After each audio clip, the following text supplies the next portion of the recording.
मेरी बीवी और बॉस, कहानी का तीसरा भाग।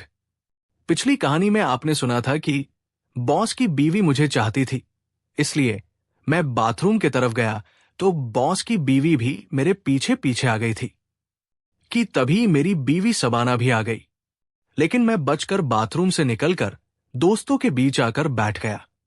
यहां सभी दोस्त पत्ती खेलने में बिजी थे। अब आगे, गुप्ता जी ने पिछली बाजी शशांक से जीती थी, इसलिए उन्होंने ही इस बार का वेरिएशन सिलेक्ट किया था। इस बार का वेरिएशन था मुफलिस। इसके अनुसार जिसके पास सबसे छोटे पत्ते होंगे वो बाजी जीत जाएगा।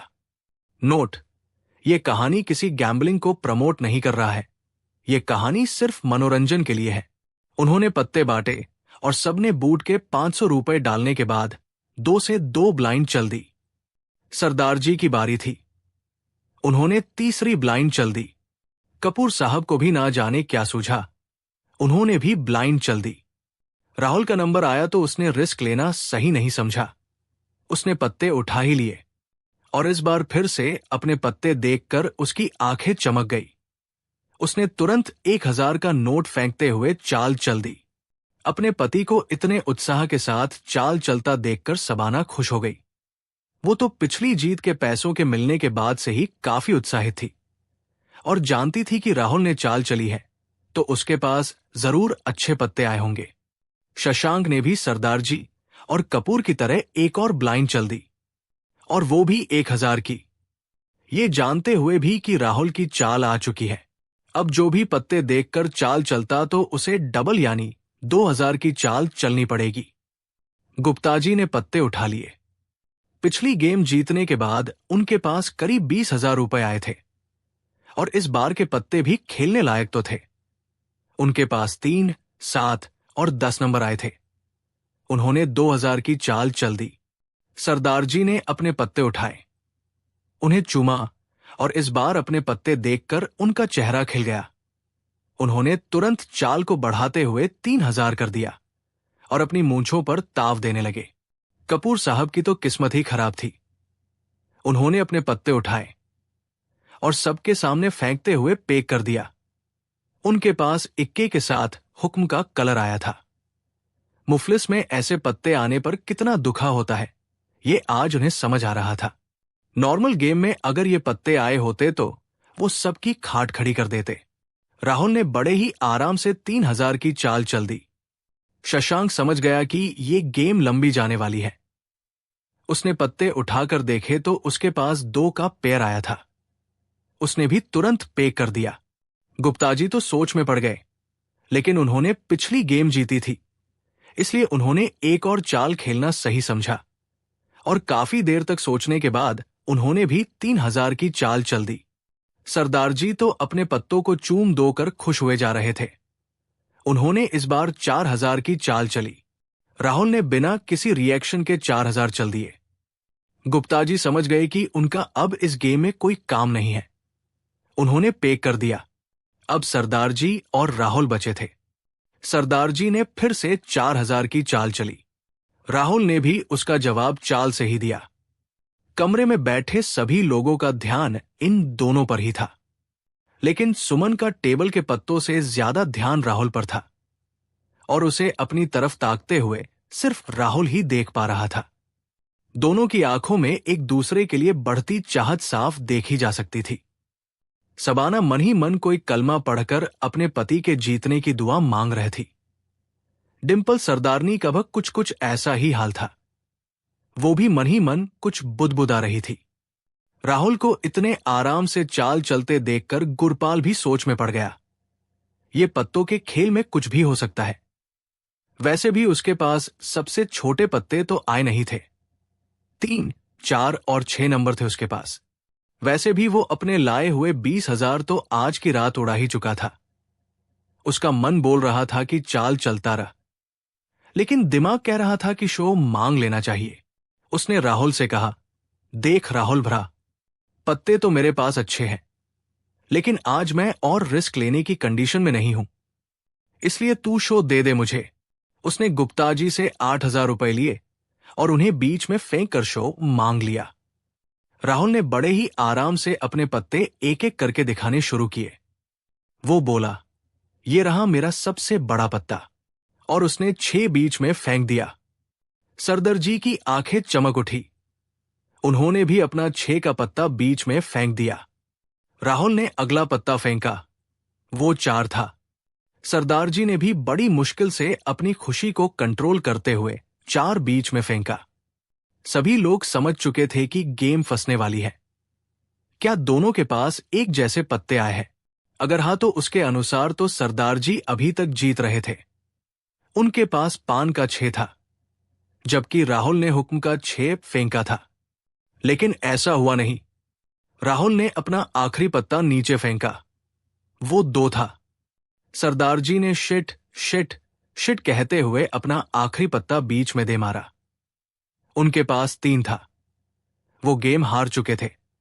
इतने करीबी मामले से हारने का दुख उनके चेहरे पर साफ देखा जा सकता था।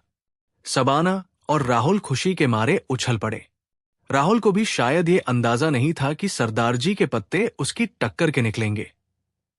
लेकिन आखिर में मिली जीत के बाद उसका चेहरा देखने लायक था।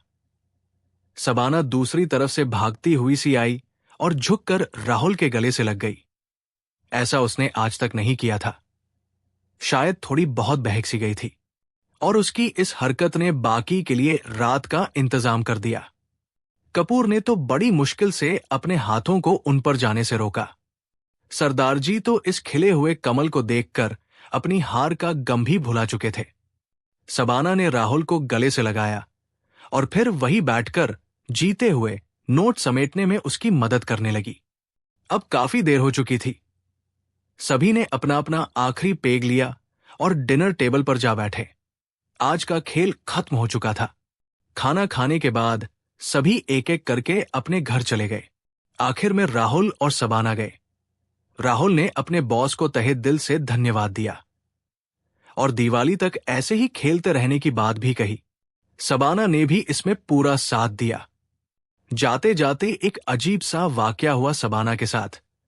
राहुल तो अपने बॉस को बाय बोलकर फ्लैट से बाहर निकल गया, और बाद में शबाना ने भी सुमन को गले से लगाकर बाय बोला, और दोनों ने एक दूसरे के गालों पर एक छोटी सी पप्पी भी दी, जो अक्सर वो लोग किया करते थे। और फिर जैसे ही शबाना शशांक को बाय बोलकर बाहर जाने लगी, शशांक ने एकदम से उसे गले लगाकर ठीक अपनी बीबी की तरह उसे बाय बोला। ना चाहते हुए भी शबाना को गले लगनी पड़ी। ये बहुत जल्दी हुआ। शबाना को तो रिएक्ट करने का मौका ही नहीं मिल सका, और सुमन तो ऐसे बिहेव कर रही थी कि जैसे ये बहुत मामूली सी बात है। राहुल के अलावा उसके शरीर को इस तरह से किसी और मर्द ने पहली बार स्पर्श किया था। लेकिन नशे की खुमारी, जुए में जीते पैसों की खुशी और राहुल के बॉस होने की वजह से वो कुछ ना बोल पाई, और वो बिना कुछ कहे बाहर निकल आई। अगले दिन की गेम सरदार जी के घर थी।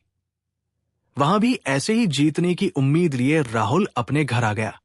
लेकिन वो अपनी जीत की खुशी में ये बात भूल चुका था कि उसने सुमन और शशांक के द्वारा फेंका गया चारा निगल लिया है, और वो अब उनके अनुसार ही नाचेगा। शशांक ने तो अपनी अगली चाल भी तैयार कर ली थी, जिसमें उसे अपनी बीबी का भरपूर इस्तेमाल करके राहुल को पूरी तरह अपने जाल में फंसाना था, और वो काम उन्होंने अगली सुबह करना था। रात को काफी देर बाद नींद आई थी राहुल को, इसलिए सुबह ऑफिस के लिए भी उसकी नींद नहीं खुल रही थी।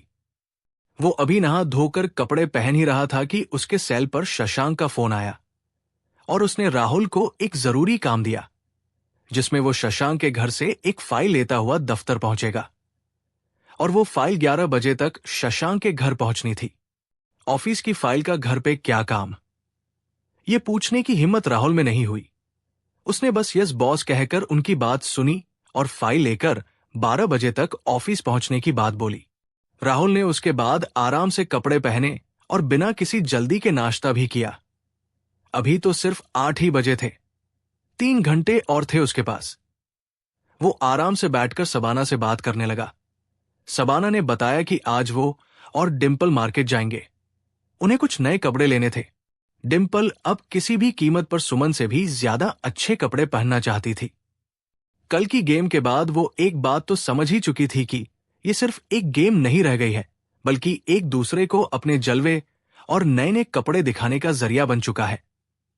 कल की बाजी तो सुमन ने मार ली थी, आज वो बाजी मार लेना चाहती थी। शबाना को उसने इसलिए बोला क्योंकि उसकी शबाना से काफी अच्छी तरह से बनती थी और लेटेस्ट फैशन के बारे में शबाना का टेस्ट भी काफी अच्छा था। दोनों को करीब 1 बजे मार्केट के लिए निकलना था। राहुल ने शबाना को भी अपने लिए कुछ शॉपिंग करने के लिए कहा। वैसे भी पैसों की कमी तो थी ही नहीं अब उसके पास।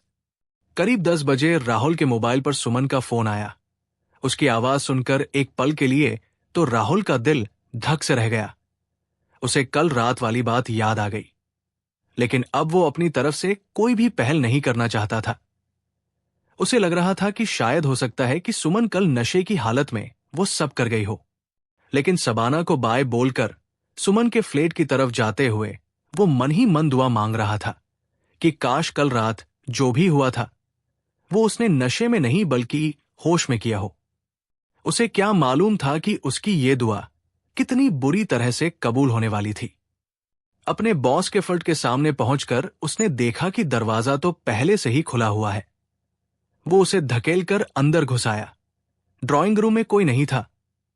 उसने सुमन को आवाज लगाई तो उसे बेडरूम से उसकी आवाज सुनाई दी। राहुल, मैं यहां हूं।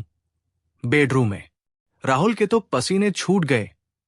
उसे समझ नहीं आया कि सुमन भाभी उसे ये बात बता रही है या उसे बेडरूम में आने का न्योता दे रही है। सीधा बेडरूम, वहां। वो धीरे धीरे उसी तरफ चल दिया।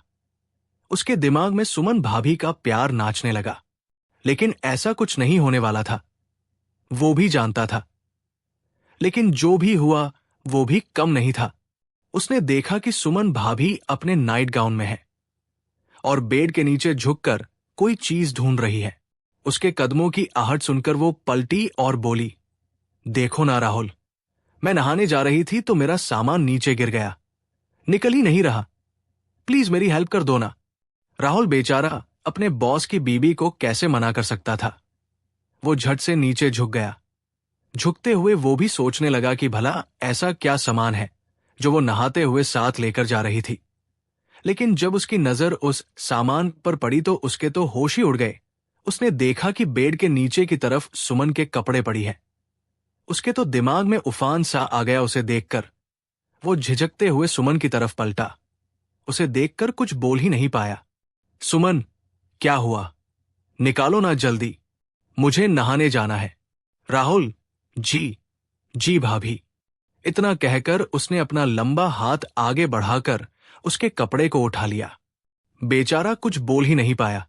वैसे ये बात तो सुमन भी समझ ही चुकी थी कि राहुल को ये बात पता चल चुकी है कि उसने जानबूझकर अपनी पहनी हुई कपड़े नीचे फेंकी थी।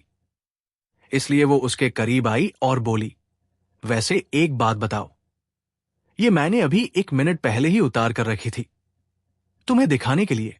राहुल बेचारा सक्का सा गया। वो बोला, मुंह मुझे दिखाने के लिए? भला क्यों? सुमन बड़े आराम से बोली, ताकि तुम मेरे लिए ऐसा कोई गिफ्ट लाने की सोचो तो तुम्हें मेरा नाप तो पता होना चाहिए ना, इसलिए। राहुल बेचारे की समझ में ये बिल्कुल नहीं आ रहा था कि सुमन उसके साथ ऐसे पंगे क्यों ले रही है। राहुल, मैं लाऊं गिफ्ट? किस लिए? सुमन मुस्कुराते हुए, क्यों नहीं ला सकते क्या? शबाना के लिए भी तो लाए थे ना लास्ट वीक। उसने बताया था कल मुझे। राहुल की तो हालत खराब हो गई। ये शबाना की बच्ची ने अपने ये वाली बात भी इन्हें बता दी है। सुमन, देखो ना, तुम्हारे बॉस को तो कोई शौक ही नहीं और मुझे मार्केट जाने का टाइम ही नहीं मिलता। अब तुम इसे देखकर इसी साइज के कपड़े लेकर आना मेरे लिए। राहुल बेचारा बेवकूफों की तरह उसकी कपड़े के पीछे लगा टेक देखने लगा, जिसे देखकर सुमन मंद मंद मुस्कुरा रही थी। लेकिन राहुल को उसके इस खेल में भी मजा आ रहा था। अब तक वो भी समझ चुका था कि आज यहां क्या होने वाला है, लेकिन अपने बॉस की बीवी को एकदम से कुछ कर भी तो नहीं सकता ना, इसलिए बड़ी मुश्किल से अपने हाथों को रोका। कहानी जारी रहेगी।